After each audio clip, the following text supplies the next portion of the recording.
In this example problem, we have a steel wire of length 2 meters and a cross-sectional area of 1.5 centimeters squared, and it's hung from a ceiling. So we have an object hung from a ceiling. Alright. Then we have a box that is hung from the other end. So we have a box here. Not the greatest box, but it'll work. And it has mass, which means it has weight. And we want to know how much that wire stretches due to the weight of the box. Alright, so since we're dealing with a wire stretching, we want to use elasticity of length, or the equation with Young's modulus. So that's what I've written down here. Force of tension over area equals Young's modulus times change in length over the original length of the wire. Alright, so the first thing we need to establish is what the force due to tension is. Now we do have to be careful here. The force due to tension is found by summing forces. So we're going to sum forces on our box since we know the weight of the box.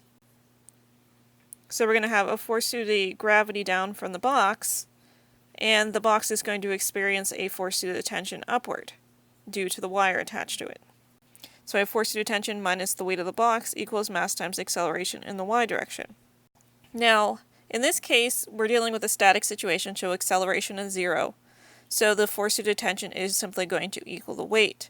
But if the system was accelerating, then the force due to tension would not be directly equal to the weight, but the weight plus the net force, or mass times acceleration in the y direction, because that tension would need to be overapplied greater than the weight in order to cause that net acceleration.